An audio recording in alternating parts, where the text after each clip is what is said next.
It is it too early Sheetal ji? भाई विपक्ष जितने सवाल उठा रहा है, पार्लियामेंट का सेशन बुला लो, ऑल पार्टी मीटिंग बुला लो, और अटल बिहारी वाजपेयी ने कमेटी बना दी थी। Is it too early to seek all the information regarding operation Sindoor? Sir unmute कीजिए ना प्लीज। हेलो, शीतल जी की आवाज अब देखिए आ रही है क्या?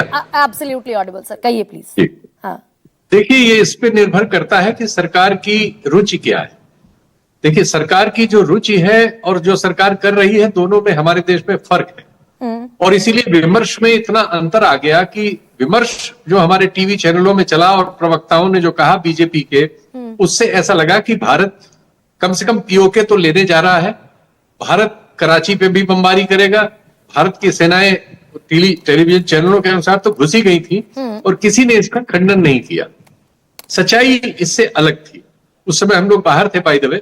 सारी दुनिया के अखबारों में सिर्फ एक ही चर्चा हो रही थी, जैसे पहलगाम की घटना की हुई थी, दूसरी हो रही थी कि क्या रफाल गिर गया है कि नहीं। पहले दिन की ही कार्रवाई में, जिसको जो हमारे आधिकारिक प्रवक्ता थे वो उसको डी एस्केलेटरी कहते थे, यानी वो एक सीमित कार्रवाई थी, उन ठिकानों पर हमला करके लौट के डिफेंसिव हो गई थी कि अब अगर वो रिटेलिएटरी कुछ करेंगे तो हम उसका जवाब देंगे। बिल्कुल, हम उनको हमला करने और कब्जा करने नहीं जा रहे। लेकिन हमारे टेलीविजन चैनल और हमारा राजनीतिक विमर्श एक नकली सीन पैदा करके वहां पहुंच गया था कि उसने कब्जा कर लिया था। तो उसके बाद क्या हुआ कि जब 3 दिन बाद हम उसका वापस कर सके, जैसा कि हमारे सीडीएस साहब ने सही बताया, पहले दिन हम सच्चाई ये है, अब इन चीजों को भी बहुत ओपन नहीं कहा जा सकता, लेकिन जो हमने 19 में किया था, उसके बाद पाकिस्तान ने इस तरह की किसी सिचुएशन के लिए अपने को तैयार कर लिया था और हम सच्चाई ये है कि उस लिहाज से तैयार नहीं थे।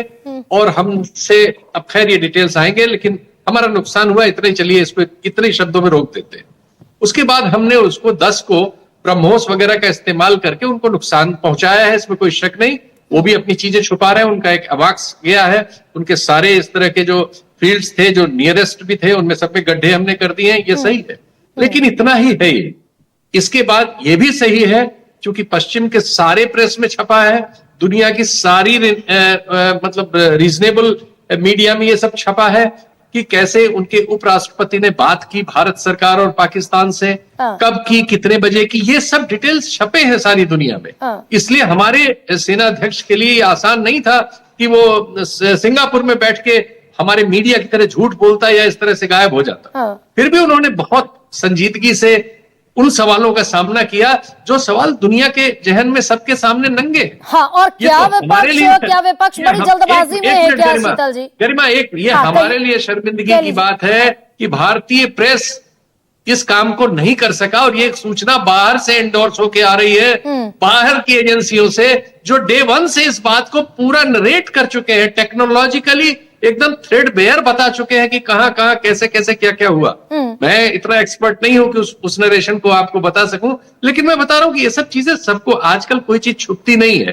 तो ये जो हम छिपने की कोशिश कर रहे हैं कि हमने अभी तो हमारा ऑन है, या राजनीति अभी भी कह रही है कि हम हमारे रक्षा मंत्री कह रहे हैं कि हम 4 टुकड़े कर देते। अरे भाई, आप गए ही नहीं थे इसके लिए। आपने ऑफिशियल बयान ये दिया है कि हम सिर्फ आतंकवादी ठिकानों पर डी-एस्केलेटरी कार्रवाई कर रहे हैं, काइनेटिक कार्रवाई कर रहे हैं, और राजनीतिक बयान आप ये दे रहे हैं कि हम 4 टुकड़े कर देते, हम पीओके ले लेते।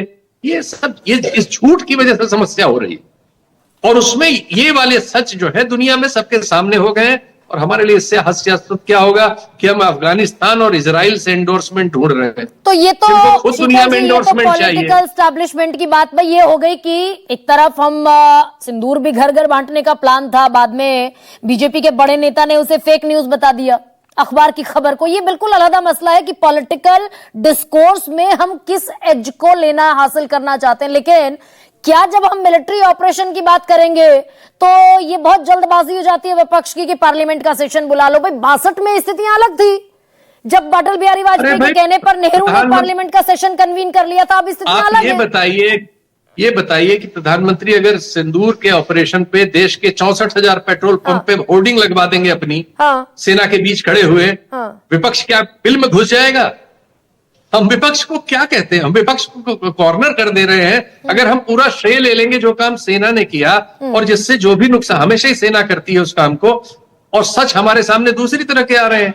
सेना एक तरह से, ये सही कहा, चलिए विजय जी की बात मैं मान लेता हूं कि जो सीडीएस कह रहे हैं वही सरकार की राय है, लेकिन वो लोग एक इशारा भी कर रहे हैं।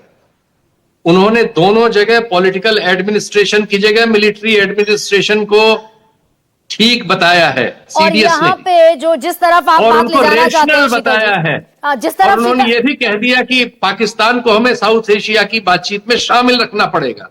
ये थोड़ा आगे बढ़ के बयान है, ये भारत सरकार का बयान नहीं है। तो क्या अभी शीतल जी जिस तरफ आप इस डिस्कशन को ले गए हैं, अमरप्रीत सिंह को हमें याद कर लेना चाहिए क्या, जो हमारे एयर चीफ मार्शल हैं, एयर फोर्स चीफ है? ये भी पहली दफा हुआ क्या राकेश जी कि भाई एयर फोर्स